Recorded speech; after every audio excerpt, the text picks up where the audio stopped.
Well, hello, Niner faithful. It is game day. We are here, week 17. 49ers about to take on the Houston Texans at Levi Stadium in about 1 hour. I'm very excited to have Silverado Kev joining me today on the pregame. You guys all know Silverado Kev, fantastic guest of the program, also a co-host of Real Talk Niner Talk. You got his information down below in the description. Give him a follow on Twitter. Go subscribe on YouTube. Kev, how you doing this fine Sunday, man? Hey, I'm blessed, excited, happy to be here, man. Just ready for this new blood, you know? Yes. 49er fans are excited because it is Trey Day finally. Some are excited. It's a mixed bag. It's a mixed bag. I think most reasonable 49ers fans are excited to see what the young gentleman can do. I know I am excited about it. People in the comments are excited as well. Very excited by Trey's first game back after a long stretch without him, man. It's pretty crazy. Before we get to Trey, I'm going to pump the brakes a little bit because there is at least a new report. I don't know that it says anything that we didn't already assume, Kev. Coming into this, when I heard the UCL tear with the fracture, my assumption at that point was we had seen the last of Jimmy Garoppolo. Kyle Shanahan seemed to walk that back, but as of this morning, yet again on a national report, which potentially could be put out by Jimmy's camp, by Jimmy's agent, to get the real story out there, you've got Ian Rapoport saying that it most likely is going to require offseason surgery. In hearing that, in knowing that it's probably going to require offseason surgery, what does that say to you as far as Jimmy Garoppolo and playing further this season? It says to me, like we discussed, it's a movie called Safe House with Denzel Washington. I believe his name is Ryan Reynolds. In the movie, there's a line they say a lot, typically, which means there's going to be a changing of the guard. And in that movie, they say, "We'll take you from here." You know what I'm saying? So you ask me, Jimmy Garoppolo, in all his greatness, has taken his last slap in Santa Clara. I mean, think about it, Rob. I mean, if they already say he needs off-season surgery, that means he's bad enough right now where it needs to be surgically repaired.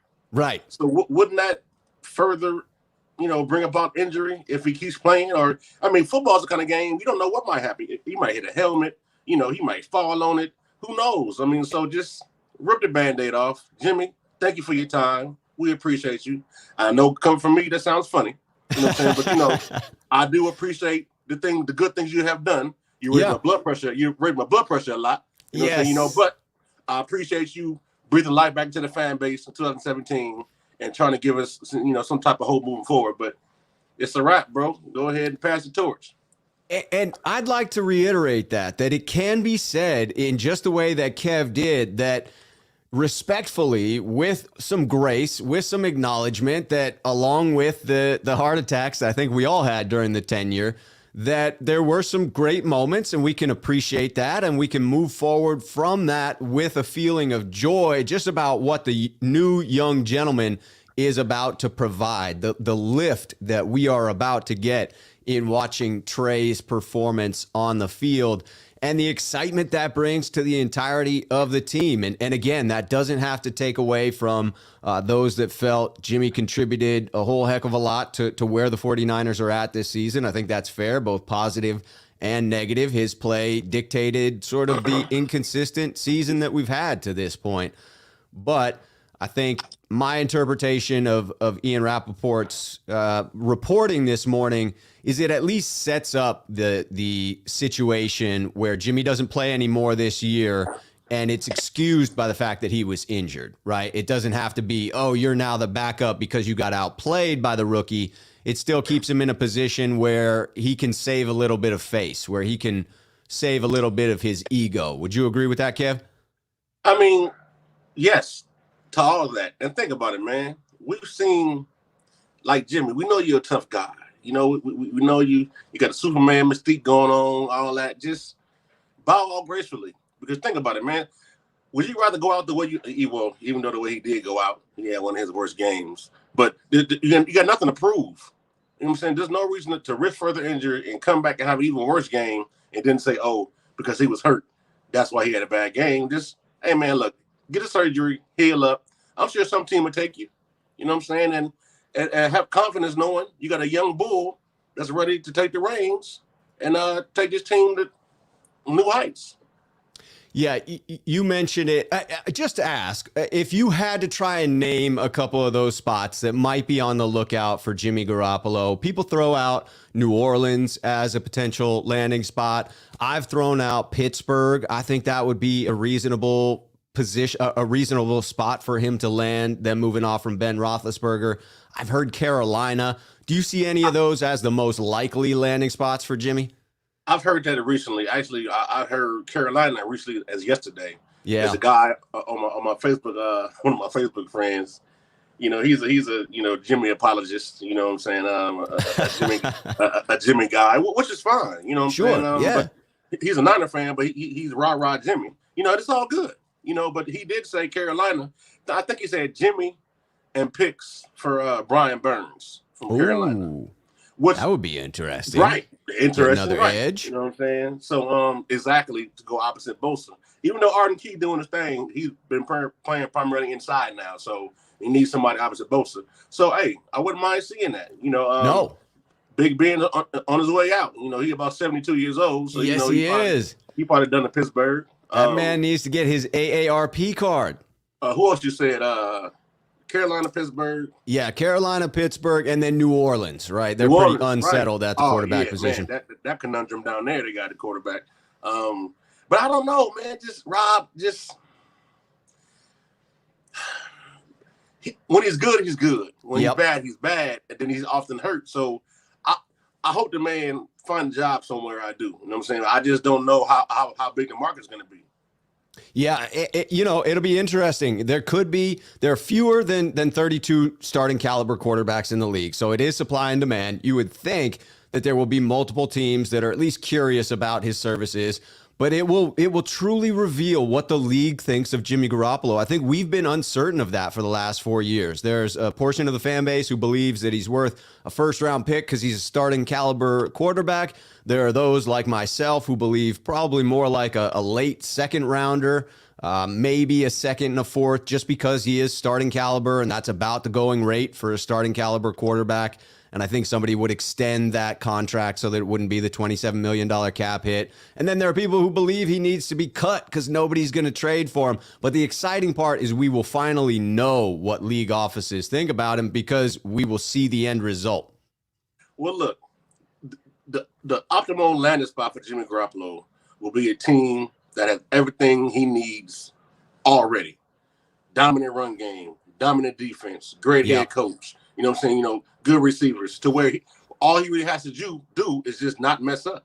You know what I'm saying? So, Unfortunately, with the way things that have fell out with us, there's too many factors that he really can't control. You know what I'm saying? So he needs to go to, how you meet a female and it's like a ready-made family. He needs to go to a ready-made family. Yes. You know what I'm saying? So he needs to walk in, just be him. Right.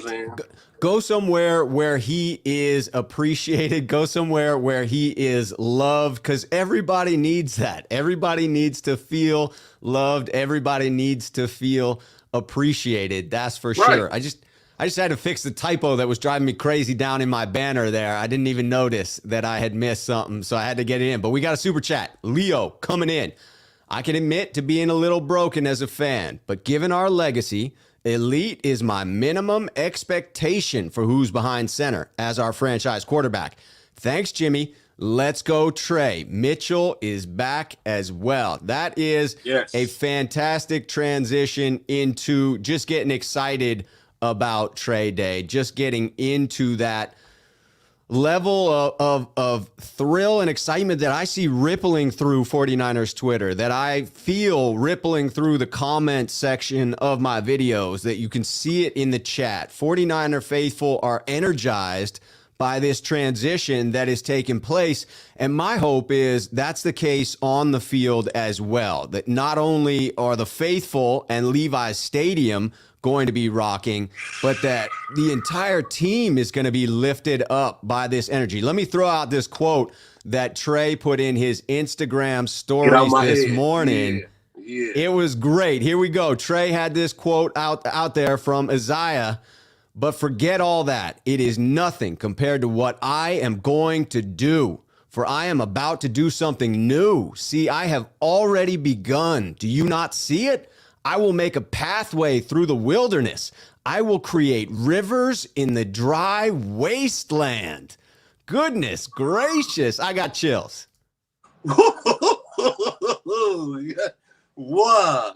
Yeah, hey, man, listen, Trey, I'm not sure what provoked that young man, but kudos to you.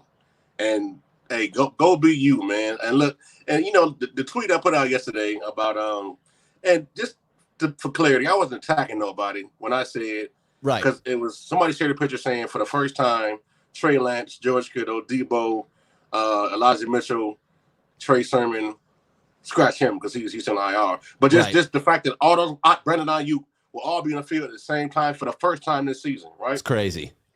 I'm like, so if you're not excited about that, that tells me you're not a faithful, you're a Jimmy fan. And listen, just like, you know, there are LeBron fans, not Lakers fans, and not Cavs fans, not Heat fans. You know what I'm saying? So, and that's okay. There's nothing wrong with that. Yeah. There's a line between the two. So my thing is, and like I put in my tweet, that should be easy 40 burgers. You know what I'm saying? You know, long as the offensive line hold up, and with Trey playmaking ability, and last but not least, all these excuses and all these reprieves you gave Jimmy Garoppolo, you're gonna need that much more for Trey Lance because he's a rookie. Yeah. And I'm not making excuses for any mistakes he may have. I'm just saying that you did it with Jimmy for so long, and he was an 8-year vet. So this is a rookie playing his second game. You know, but when he does wow you, pat that man on the back. You know, exactly. I'm gonna be on his helmet too. Damn it, Trey, bad pass. Damn it, Trey, you missed the read. You know, but I really think we're gonna finally see the potential of this offense as long as Kyle Shanahan keeps his head out of his ass. I think that's a key thing to bring up is that it is reliant upon Kyle Shanahan to call a game plan that allows the rookie to operate within the offense, within the pocket, do things that we're watching Jimmy do within this offense, and then add to that, right? Not to completely shift this thing around mid-season. I get it. If you want to completely retool the offense and build it completely custom for Trey next year, that's great. This year, you need to have him operate what the rest of the team is ready to do, and you got to put him in a position to be successful within that. So I'm hoping that we don't see a plan similar to the one against Arizona, that we see one that shows a progression for the young gentleman, shows him able to operate first and foremost from inside the pocket, making the throws that generate those yards after the catch, and then add to that with his legs, add to that with his arm and the ability to push it downfield. And it's funny you said that because I dropped an article yesterday on SI. You know what I'm saying? That was a good one. Go check it on SI.com. Appreciate you. I'll put the link in the comments. But what I said was in the article, for the most part, although Trey has the ability to make plays with his legs, don't make that man a slave to his playmaking ability. Yeah. Let that man play quarterback. You know, and apparently his finger was still an issue when he started with Arizona. So, you know, and not to make excuses, but he was still healing from that finger injury. So my thing is, you can insert Trey right into the Jimmy G offense and be fine. You know what I'm saying? And just now he has an extra element to say, hey, if I got to get up out of here and boogie for a first down or so, I will. Or, you know, or extend the play, somebody come up and downfield. I'm going to tell you what I want to see, Rob. As much as I don't like seeing Debo in the backfield too often, I would love to see Debo in the backfield, play action to Debo, you know, first read, second read, hit Debo on the wheel route. You know, or just imagine Kittle, Ayuk, Schuh, I'm telling you, Jennings. Just, and one thing about Trey, I believe his favorite receiver is the open receiver. You know what I'm saying? So, hey, man, I can't wait to see it. I can't wait to see it. It may take a couple games to get to the pinnacle, but just the potential of it, bro, is exciting. It's very exciting, and I don't think that saying something like, hey, he is 21 years old. Hey, he's a rookie. That is not putting excuses out there, right? That is simply an acknowledgement of the facts. I think that 49er faithful must wrap their head around how few snaps he has had to this point. And therefore, my hope is he comes out and lights it up. And that's what I genuinely look forward to today. I think it sets up with a Texans team that's very vulnerable against the run, allowing 4.7 yards per carry to opposing teams. They have allowed the second most rushing yards in the league on defense. So it sets up for the 49ers, who are getting healthy, who have Elijah Mitchell back, right? Coach Shanahan saying we're going to run him just as much as he can handle in this one. You got to think that's 10-plus carries for him. You know Jeff Wilson Jr. has been rounding back into form. Debo is healthy. You add Trey to that with a couple of designed runs. I'm not talking about the 9 called runs we saw against Arizona, but 3 or 4 called runs, a couple of runs where he escapes the pocket. You can't tell me that we are not going to run all over the Texans. And that's what good teams have done. Good teams have gotten 150 yards plus rushing against this team. And if Trey's got that going for him today, it's going to be pretty. I mean, Rob, listen, bro. I expect to see similar or even greater impact from Trey coming in to when Cap came in for Alex Smith. Only because he adds those extra elements that, unfortunately, that Alex didn't have and that Jimmy didn't have. Sure. And so now it's 11 on 11. Mano y mano. So now you got to count for not just the running backs, for Trey as well. Yes. So and I'm looking forward to seeing the game, a much more fluid game than we saw versus Arizona, a much more RPO play action type game than we saw versus Arizona. A much more confident Trey than we saw versus Arizona, and not just that. With the full week with the ones, now the offensive line has had that time to kind of gel, knowing blocking for Jimmy and blocking for Trey is 2 different things. You see what I'm saying? Because there were a lot of holding penalties in that last game against Arizona. Texas Niner, one of the sneakerheads here on the channel, a member of the channel, calling that out. Niner O-line is playing way better than they were against Arizona. You would think they would be just a little bit more prepared to run block for a mobile quarterback, to pass block for a mobile quarterback, so that we don't get tagged with those holding penalties. Ryan Hensley saying Trey will take over today and use these weapons to finally reach our potential on offense. Great content and professionalism, Rob. Thank you, Ryan. Appreciate that. And in speaking to these weapons, I mean, he did not have George Kittle in the last one. Brandon Ayuk was absolutely, a shell of who he is. Yeah. He was still locked up. Right. He was exactly still in jail, still in the doghouse, still in his own head in regard to playing, balling out the way that we had seen the year prior. So he's regained form. Kittle's back. Elijah's in this game. It sets up for him to take advantage of these weapons. My only fear is being PTSD from this season, in that it sets up for the 49ers to have a strength against a weakness, and somehow they have managed to drop that ball a couple of times this year, right? It was painfully so against the Titans, where it should have been Nick Bosa feasting all day, and we did get 4 sacks, but Bosa wasn't able to get home on second, third string offensive linemen. When we went up against Arizona and it was all of their backups, right? The Niners found a way. So one of my keys to this victory, Kev, is the 49ers avoiding shooting themselves in the foot, right? They can't allow veterans on the team to make rookie mistakes. You've got to save those for Trey, who actually is the rookie and may make a couple of those himself. Exactly. So, there's going to be some times where this is one of the things I would give Jimmy over Trey. Even though he does miss reads a lot and he has issues with seeing the field sometimes, he knows what a predetermined guys are supposed to be. Yes. Just because he can't hit them, he knows, because he's been here so long. You see what I'm saying? So he knows this offense. I think that's why Kyle's continued to stick with him. I think that's the deciding factor for Kyle. So it's pretty much like he has the answer to the test. Yeah. He may miss them sometimes, but because he's been here so long, he has the answers. But we'll see progressively with Trey, and they say he's smart. You know what I'm saying, what you can tell he is. Whip smart. Yep. And something else I like too, 4.7 rush yards per attempt, and they play cover 2. So there's so many holes in cover 2s, corner routes, 9 routes. I mean, oh man. And then once that run game get going, in the cover 2, you got the cornerback sitting 4 to 7 yards off the line. No, I'm sorry, 35. And so listen, the more that run come up as a cover 2 corner, if that run is working, you're not worried about the flat. You are protecting that run. Right. And so your first step is forward now. So now you got guys open as soon as the ball is snapped.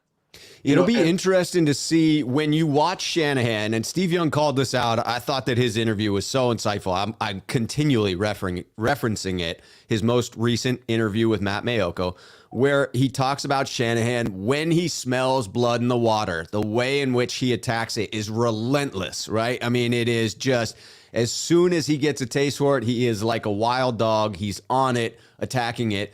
And you see that with Jimmy Garoppolo, that at times in trying to attack it, Jimmy's inconsistency ends up biting the 49ers in the foot there, in the butt. But what will be interesting for me to observe is just how much Shanahan trusts Trey to attack those weaknesses. If he smells something in the secondary, does he trust the rookie to throw it continually like he would with Garoppolo, and can Trey capitalize on that? You know what? I think one of the main differences, me being a coach myself, I'm a DC. So, even though I'm a DC, I started on offense. I was an OC before I was a DC, right? Because I played receiver in my slimmer days. You know what I'm saying? But my thing is, I think between Trey and Jimmy, if you watch the games, you can tell that, like we did in my youth coaching days, with a youth quarterback, you say, hey, Rob, throw the ball to Timmy, right? Throw it to Timmy. I don't care what happens. Throw it to Timmy. Right. So that's what he's told to do. But I think with Trey is like, hey man, just get the ball out. Because unfortunately, and say what you want, and this is not a knock on Jimmy, he just wasn't the most cerebral quarterback. If above the shoulders as far as football knowledge, I don't really think he was the best knowledge-wise in terms of breaking down defense and things of that nature. He's more. Yeah, I don't think that's what he's known for. That's for sure. You see what I'm saying? And it's not a knock on him because everybody don't have that. Right. You know what I'm saying? He's not a Peyton Manning at the line of scrimmage. No. I think with Trey, like this one play comes to mind when he stared down Kittle in the end zone versus the Titans. Instead of forcing the ball to Kittle, Trey taking off. If his first or second read ain't there. So, get something with his legs. And that's what I'm saying. That's the extra added element. So we reduce turnovers and add yards gains, sustained drives. I mean, remember, we only punted twice in the Arizona game. Yeah, we moved the ball very well in that game. Yes. Just failed to get it in the end zone. Hey, holding penalties, false starts, drops. You take all those away, we just about blow Arizona out. Unwillingness to kick field goals in situations where normally Kyle Shanahan would have been kicking field goals. It was a strange game plan for sure. Chris Royal, bringing in the super chat, agrees that we are going to get the run game going. Chris must be smashing the over in the sports book. He's got 200 plus rushing yards. Book it. Take it to the bookie and bet it, because that's the over for the rushing yards. It sets up that way though, and again, I'm cautious in raising my expectations around that.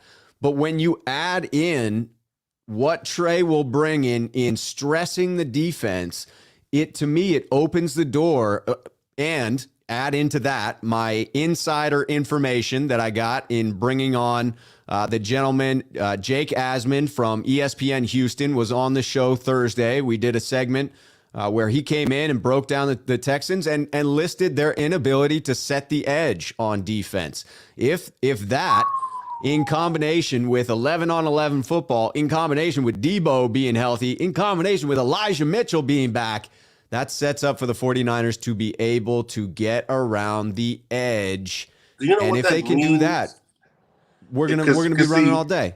As a DC, if I know, okay, I have the inability to set the edge, that means I'm sending more guys. I'm committing more guys. So it means somebody's open. Yes. So can you imagine how well the outside zone play action is going to work? Especially since they know they're weak on the edges.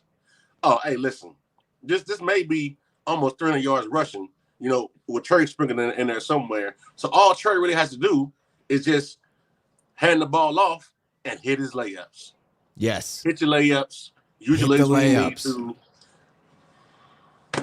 I tell you, hitting the layups is going to be the critical component to this, and that is going to lead to just what I was talking about, where we will know just how much Kyle Shanahan trusts Trey Lance by how they attack this defense. If they get that run game going, does he attempt to put his foot on their throats by then attacking them when it pulls the defenders up? Or is it a more conservative game plan that chews out clock? I'm comfortable with either one, and either one that gets the 49ers a W today, but it will be telling afterwards. We'll be able to break down just what Kyle Shanahan thinks after the game. I do have one more request. Okay, put it out there. I respectfully request, that Travis Benjamin not see the field as a receiver at all today. I would like to second that request. Not only because he's ineffective, just because the rapport isn't there. All offseason, you heard about Trey with IU. You heard about Trey with Schuh. You heard about Trey with, with Jennings. You know what I'm saying? So come on, man. Like, get the guys out there he's used to being with. And yes. I was at the game versus Kansas City in preseason when he hit Schuh for that 80-yard bomb. Like, come on, man. That was so pretty. Pretty. Let's go. I have to agree with that. Not only for the fact that you have Travis Benjamin out there, the temptation is to put him back on kickoffs if you have anything happen to your first return man, and we all saw what happened in Seattle. I'm still carrying that mental image with me. I get Kyle Shanahan favoring matchups, but when he brings in somebody that's had so few snaps that he then puts in a situation that is critical for the 49ers' success in that game, it wilds me out a little bit, his use of wide receivers in that respect. Instead of just finding the guys you go with every single week, he will flip it up like that and bring in someone that he thinks gives him the edge on one or two plays. And that player, surprisingly, is called for a false start or being out of position. And it is frustrating. All right, Joe Mama coming in. All this run talk is great, but I'm excited to see some deep shots with more consistency. Ayuk and Sherfield can run routes knowing they have a shot. Joe Mama, you're right. You're right, bro. And I'm gonna tell you, if it was me, I'm first play from scrimmage. I'm trying to hit a 9 route. Yes. Just to turn it over. Just to show the Texans, oh dang, this boy got an arm on him. Yeah. He opening up. Right. Push him back on the first play. Exactly. So Joe Mama, you're right. Joe Mama, another very informed sneakerhead supporter of the channel, bringing in the good insight here. Yeah, I am with it that, you've heard Aaron Rodgers reference the frequency with which they push the ball down the field just out of principle, just out of making sure that they're taking a shot on a regular basis to keep defenses honest, to make sure that you've got that weapon in your arsenal. By the way, I just want to throw it in there that at some point, Kev, I know you've got to jump off because you need to get to a viewing location so that you have a prime. I'm enjoying myself though, so I'm gonna sit here as long as I can, man. Okay, you let me know when you got to go. We will not be offended. I just want the audience to be prepared that is unfortunately coming. So if you got your questions directly for Kev, get them in right now. I'll keep going as we get up. Speaking of that, any of your viewers, if you're in San Diego, I'm headed to JT's Tavern on Mission Gorge to watch the games. That's where I'm going to watch the games. So if you're in San Diego, head on down there. If you ain't got no place to watch the game, that's where I'm going. So JT's Tavern. If I were in San Diego, that's where I would be for sure. Hanging next to Silverado, Kev, no doubt about it. All right, let's. I did want to say something else though. Yeah, jump in. As much as I'm a Debo fan, I got the boy jersey on as we speak. You're gonna notice the runs to Debo are gonna decrease with Trey being in there, because Trey can take over those runs. Yeah, sure. Not to mention that the load on Debo was already too heavy.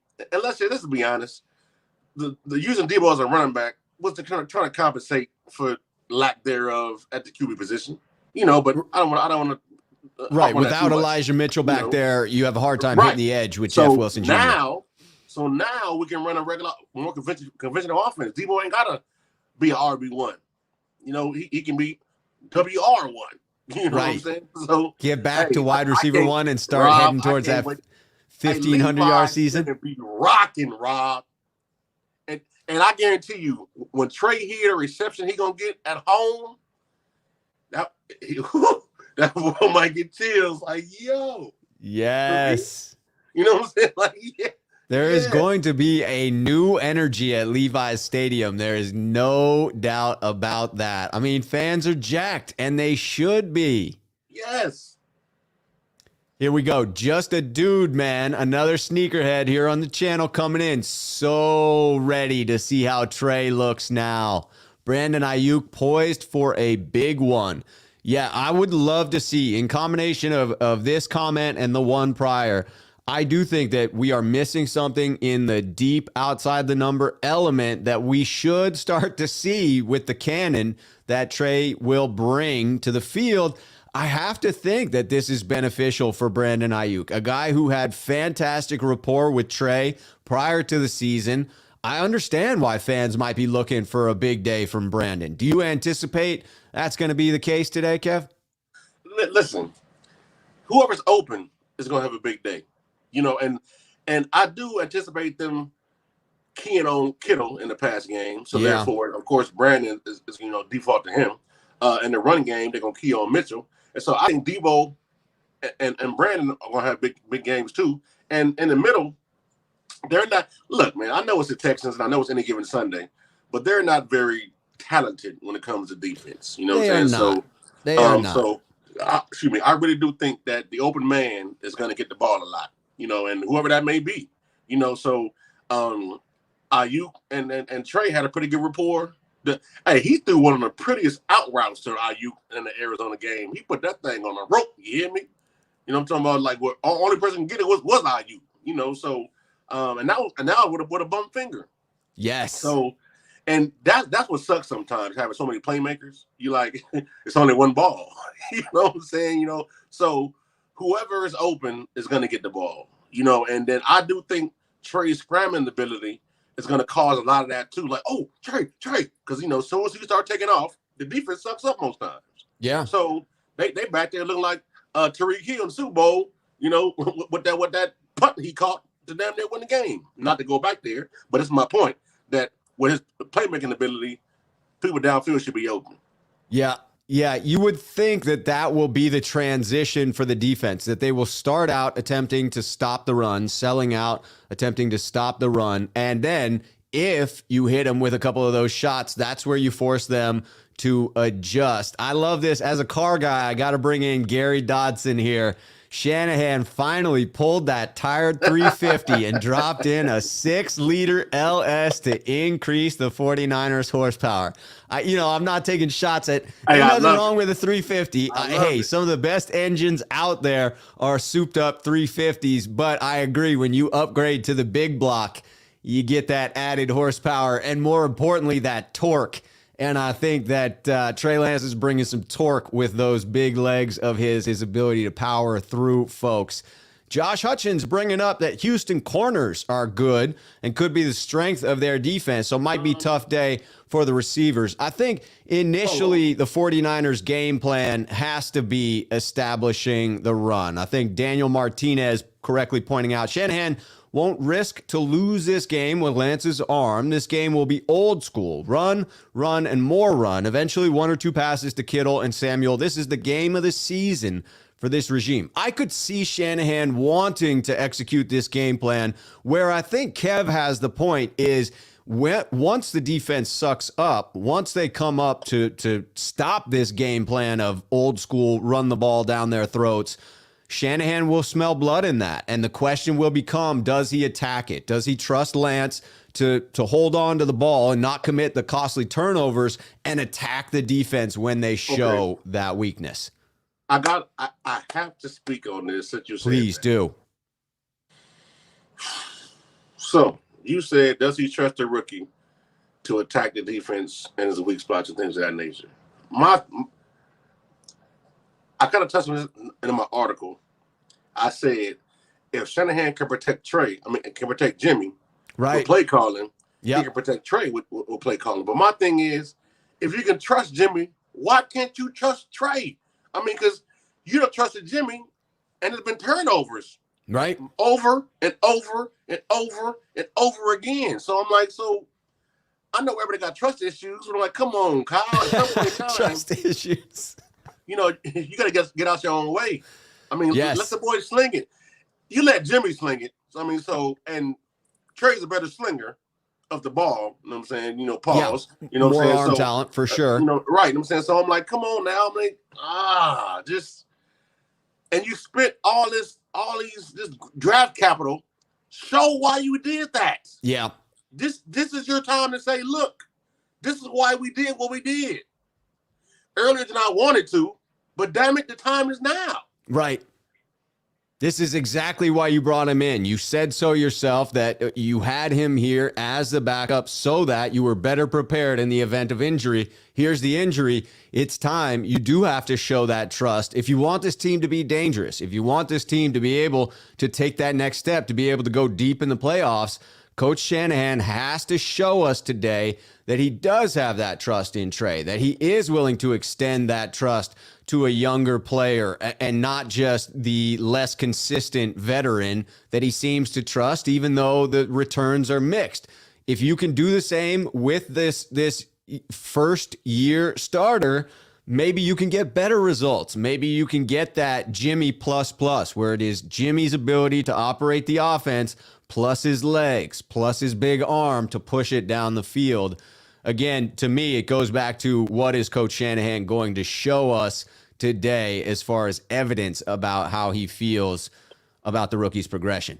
Well, I'll tell you one thing. There's no reason, like I put in the article too, there's no reason why Trey Lance should have more running attempts than the RB room all put together, especially with Mitchell back healthy now. Right. So Trey needs to run when he needs to, not when he wants to, when he needs to. You know what I'm saying? So Mitchell, Jeff Wilson Jr., Hasty, lean on those guys in the run game. Use check. So only time Trey needs to run if the pocket breaks down and the protection breaks down, and he can get positive yards.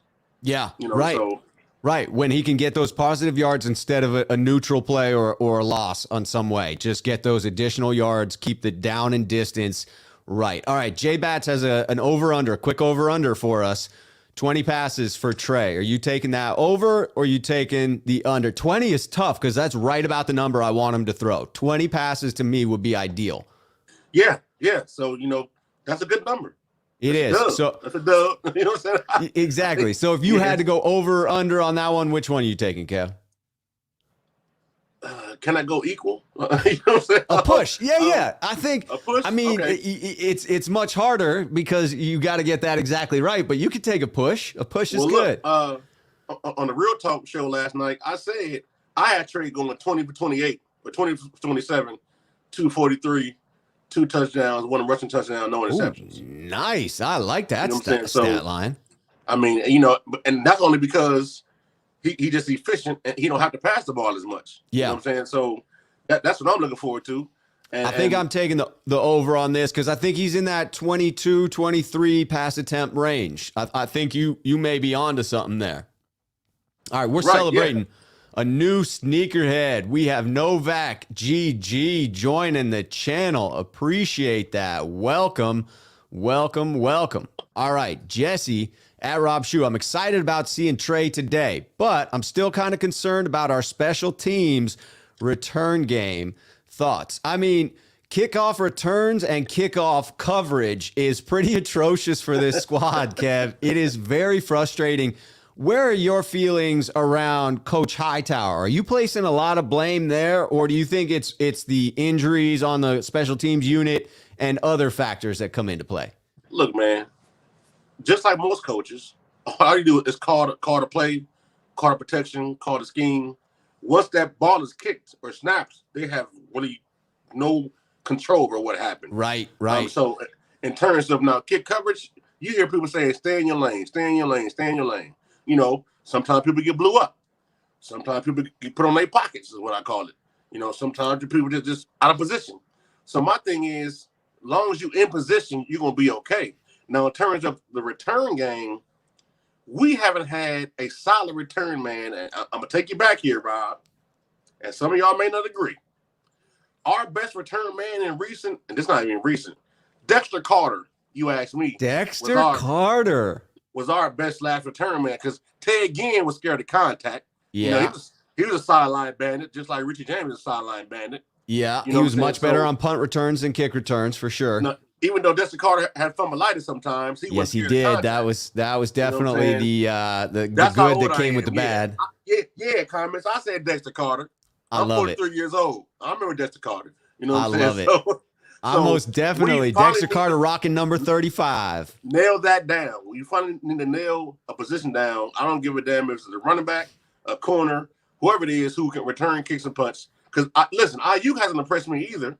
You know, but yeah, he's been solid, but not impressive. I agree. Right. I agree. You know what I'm saying? So, but he's a receiver. Let him do that. Right. So I believe we need to look for a guy in the draft whose specialty, not named Dante Pettis, whose specialty is, punt return and kick return, and who ain't scared of contact.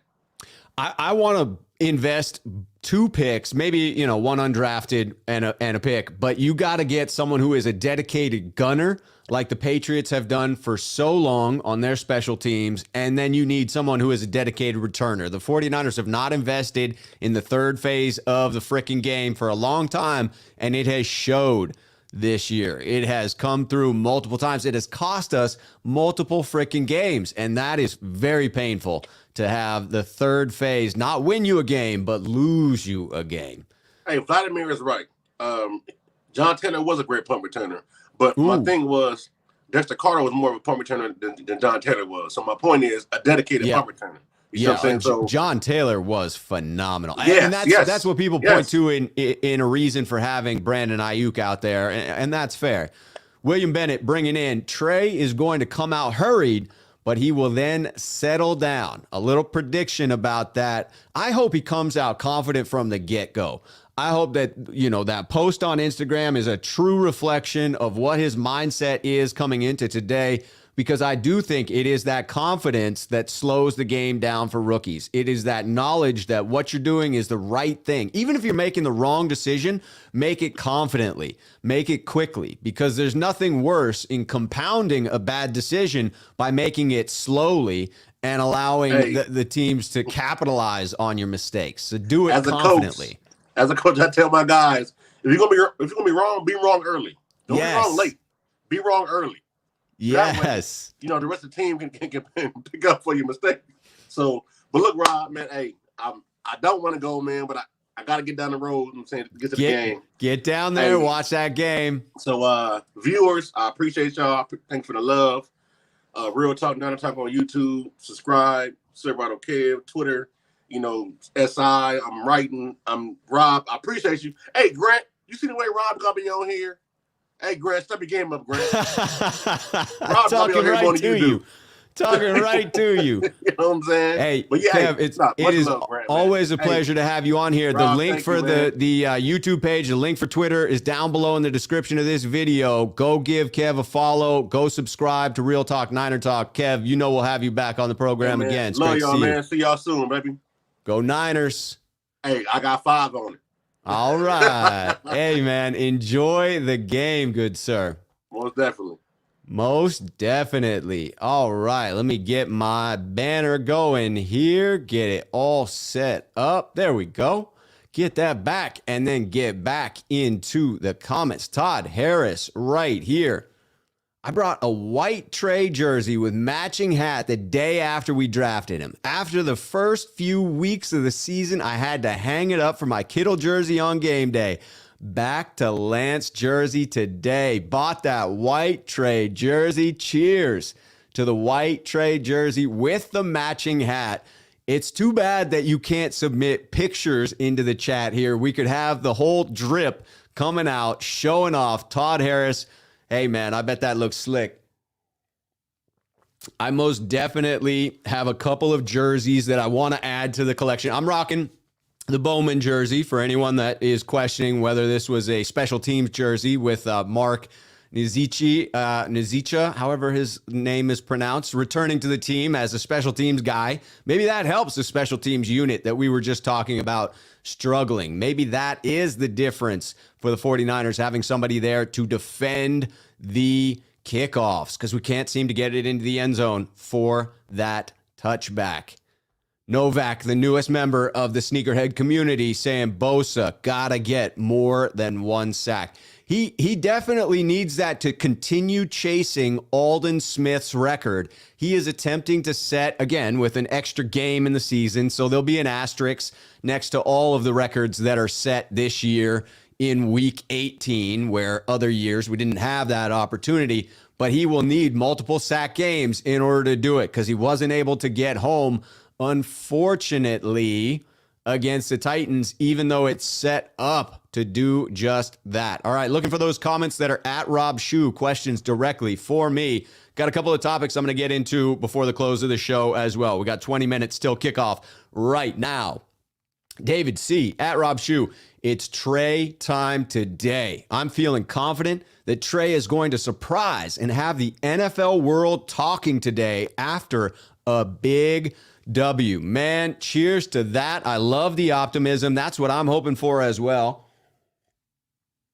I wish nothing but the best for Jimmy Garoppolo. If he returns, I will be behind him 100%. But right now, he is out, and I am 100% behind Trey and behind the idea that Trey will come out and prove to us why we spent the third overall pick on him, why we traded up to that spot, because I saw that talent when watching his tape from college. I saw that ceiling that I think the 49ers did as well that got me excited about drafting the young gentleman before draft day. Brian Culp coming in. When was the last time the Niners scored a kickoff return touchdown? Great trivia question. I have no idea who that would have been. It might have been Dexter Carter, who we were talking about just a moment ago as one of the few electric returners that we had. It will be interesting to see if the 49ers do, in fact, invest in the position. Ryan coming in. What's up, Rob? Let's get this W. I'll tell you what, people are calling for running the damn ball, but to Ryan's point, I just want the W. I honestly don't care how it sets up. I don't care if it is a run the game, run the ball all game long, get 230 rushing yards total, control the time of possession for 36 minutes. That type of game would be great. If Coach Shanahan smells weakness as they suck up to stop the run and Trey can execute, hit the layups, and just attack, I am all for that as well. To me, the biggest outcome is definitely staying in this thing, staying in the playoff race, getting into the playoffs, and getting Trey his first freaking W in the regular season. That is what I am looking for. Johnny Perez saying Philly just won. Let's look at some NFL scores to see who is up, who is down, what is impacting the 49ers. Eagles, in fact, looks like they are taking this one 20-16 over Washington. That applies some pressure to the 49ers, right? The Eagles, one of those teams that if they get into a three-way tie with the Eagles and the Saints and the 49ers, that's sort of the dreaded outcome. Now, all the 49ers need to do, simpler said than done, I suppose, but all the 49ers need to do is win out. That is the road to the playoffs for the 49ers. They do control their own destiny. So that's what I am looking for. At Rob Schuh, where you get your jerseys from? NFL Shop never has anything. It's been a while since I have ordered a jersey. The last couple ones I got were at the Super Bowl in Miami. I picked up a Kittle and a Bosa one at a Nike store there. They were randomly on sale. They had all sorts of stuff, and picked up those from the 2019 season. And a lot of the other jerseys I get are as gifts. People know how crazy I am about the Niners. And so a lot of my Christmas gifts from friends, family, They typically revolve around San Francisco. So I have been gifted some. I agree, though, with Matthew here that Mitchell and Ness make some really great products. I do enjoy theirs, and I love a throwback jersey. I mean, this one I bought when Bowman was with the team, so it wasn't a throwback at the time, but I do love a good throwback. I want to get a Jerry throwback, even though I have my original 98. That 98 jersey that I have for Jerry Rice, I still want to get one of the 94 style. That would be elite. Eric Schultz coming in at Rob Schuh. I must be psychic because I had this vision that Trey Lance would come at the end of the season when no one had film on him and won everything. Super Bowl MVP, Offensive Rookie of the Year, etc. It may actually happen. Eric, if that does happen, we will need to consult you on other future predictions because that is a very, very bold one. We've got Mark Hicks coming in with a very, very important announcement. Your godchildren say touchdown Niners. That's because I taught them that. Mark Hicks is calling in from, I will hopefully be seeing Mark in the near future. We got to connect on that. But he's down in Orange County. He's got my two goddaughters there in tow. And when they were just young enough, learning how to speak, while their father is a devout Steelers fan, I taught them how to say touchdown Niners, and they took to it. And still, to this day, it gives me great joy when I hear Heidi or Emmy say touchdown Niners. I look forward to hearing that many more times in the future. I'm sure it pains Mark every time that it happens. Shout out to the Hicks family. All right, looking at the comments, David C. at Rob Schuh. Just how are the Jets beating the Bucs? I want the Bucs if we make the playoffs. With Chris Godwin out, that changes that Bucs team. Most definitely their most elite receiving threat.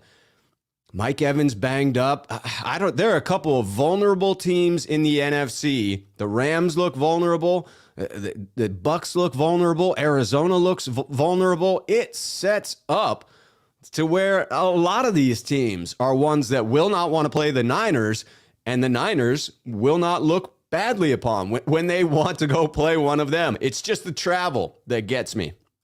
Matthew Mears, 94 jerseys are nice. They're so choice. Absolutely so choice. Ashley, hey, checking in. Bummed I'm not at the game, but it's a beautiful new year. Excited for Trey and this game, as am I, Ashley. Very excited for this one. Wish I was there for Trey's second start. Probably his first home victory there at Levi Stadium. I wish I were there cheering him on. If you are there, get into the stadium. Make sure that you're loud. Make sure that you are patient with the young gentleman as he makes just his second career start. Jan, at Rob, how many times do we hear the foghorn this game? I am predicting a score fest by the San Francisco 49ers, and I do want to get into a couple of my topics here, and I will give you the final prediction. You may have already seen it in one of my previous shows, but I think it will happen quite a bit. Jamie Bryant pointing out the last return TD might have been Jared Hayne coming in from Australia. That might be true. Eric Schultz. Oh, talking about being psychic. Yes, indeed. Very, very psychic. All right, Lapacalolo, one of our sneakerheads here on the channel. Just hope the whole team steps up today to help out Trey. That is the transition to the supporting cast argument that I wanted to put out here. I am right on target with Lapacalolo. I am hoping that the 49ers supporting cast, everyone around Trey, steps it up today, lifts their game, plays a complementary style of football, a mistake-free style of football. You have Trey, a rookie behind center. You cannot afford to have an illegal formation penalty that is someone failing to realize where they need to be. Help Trey out. Know where you need to be at. Head in the game. Can't have a George Kittle false start. You know, he goes out there so hard. You can see at times where he's gassed. and he'll get the occasional false start. And my feeling on it and watching just how gassed he is that that's affecting his ability to stay in it, stay locked in mentally, because he is so worn down in what he's contributing, blocking and running pass routes as well. Kittle, got to have that focus today. Offensive linemen have to have that focus today. We cannot afford to get behind in down and distance. We need to stay on schedule in this one. Stay with the run game. Stay on it. Got to have the defense. That's why I chose the Navarro Bowman jersey today. Got to have the defense step up, take the ball away from the Texans. They are good at generating turnovers themselves. They may force the 49ers into a situation where we cough the ball up. We need the defense to help out in that regard. Get the ball back for us. You hear Fred Warner talking about his frustration in their inability to get the job done on that level. This is the time. This is the time for them to pick up that slack. Eric Schultz. Eric, I did accurately predict that the Niners would win. Would pick Trey Lance with the trade when the trade to 3 was announced. Okay, so this is backup for why his prediction should be believed. I was mocked because everyone thought they would pick Fields. Grant even gave me credit. Hey, you are predicting a good showing by Trey. I'm with that prediction. Leo R. Rams about to win. That means the 49ers must win out. Well, our playoff chances are dictated by the Saints. But yes, we will need to play well if the Saints do win today. If the Saints win, the Niners need to win out. If the Saints win today, the Niners need to win out. I mean, they could lose next week as well, but you can't be watching the scoreboard. That will get tough, and the Rams may be concerned about seeding. It will be interesting. This is going to be a tight finish for the playoffs. The NFL got exactly what they wanted out of this. They got exactly what they wanted with so many fan bases still involved in the playoff hunt. It is wild. Brandon asking for a prediction. Oh, nope. One up here. Brandon asking for the prediction, and he did later correct the spelling on Schuh, which is Schuh, and I appreciate you correcting that, Brandon. Not that there's anything wrong with folks who misspell it. It is a tough one to spell. He asks, more rushing touchdowns than passing receiving today? I think so. I think it sets up for that to be the case. It sets up for us to run all over this team. My hope is that we can. Javier, prayers for our offense. Yes, let's get this going, ladies and gentlemen. Let us put the ball in the end zone in the way in which we could not against Arizona. We moved the ball consistently. But again, back to the health of that run game, we have the addition of Elijah Mitchell. And Coach Shanahan saying that we will give the ball to that young gentleman just as much as he can handle. We will get him as many carries as possible going into this one. Cheers to Elijah Mitchell for returning, first game back since early December. The last game against Seattle, I was there. He had that brutal hit that turned out to not only be a concussion, but also a knee injury, and it was that lingering knee injury that has kept him out up until this point. But now he is back. He is ready to contribute, and this offense needs his ability to get around the edge because that is what the Texans struggle with. They struggle in setting the edge. Setting the edge. I had Jake Asman from ESPN Houston on the program Thursday. He said just as much about Houston's inability to set that edge against the run. Look for Deebo Samuel, Elijah Mitchell, and on occasion, Trey Lance to take advantage of that defense and their ability to get around the edge. Sean 951 coming in. If Arizona loses today, the Rams win the NFC West. Next week, they should rest their starters. Already have tiebreaker over the Bucs. Go Cowboys. Let's go Niners. That would be great for the Rams to rest their starters. I would love to see Trey get another shot at another team, even if Shanahan's plan is still to go back to Jimmy whenever he's healthy. I don't think that's going to happen. I think we have seen the last of Jimmy Garoppolo, but until I hear that definitively, I've got no choice but to believe Coach Shanahan that there's a chance. There is a chance. We have one last topic, the game prediction. How do I think this is going to turn out? And then we are getting into the game. I got to go upstairs and get in prime viewing position because I am very excited for this one. I want to see it from the opening kickoff. I do think it sets up for the 49ers to attack with the run game. I expect to see somewhere between 30 to 40 carries in this game and fewer than 25 pass attempts. That is the ideal way in which I would have this break out. I would love for Trey to get some considerable shots downfield, but I don't want the game plan to be thrust upon his shoulders. I want him to play a complementary role in this one as opposed to relying upon him to carry this. I would rather the rest of the team lift him up and allow him to be the icing on the cake, if you will. So that's what I am looking for in this one. And the way in which that happens in my book is running the football. It is 15 plus carries by Elijah Mitchell. It's 10 carries by Jeff Wilson Jr. It's 6 carries by Debo. It's 4 carries by Trey Lance. And it's 20 to 24 passes by Trey, taking some shots down the field, capitalizing on that defense that is going to suck up and attempt to stop the run.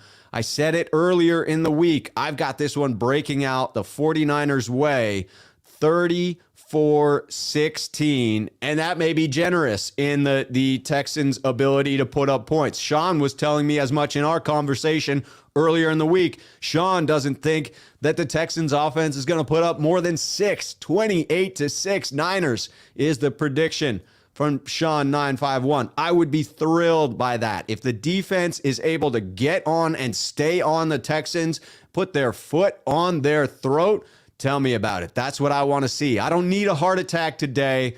I need a solid victory from my Niners. I will be back after the game for the post-game breakdown right here on the channel. Look for that program to be released sometime around the third quarter is where I generally put that up. And I will be here post-game ready to celebrate, putting up a couple more of these predictions before we go. Rye 3-2-1-1, 28-17, a little bit closer, but still pretty comfortable, right? I'm okay if that is the end result. Brandon appreciates it. I appreciate all of you for being here. Cheers to you, 49er faithful. Definitely going to enjoy this one, and I will see you back after the game back here. Till then, 49er faithful, cheers.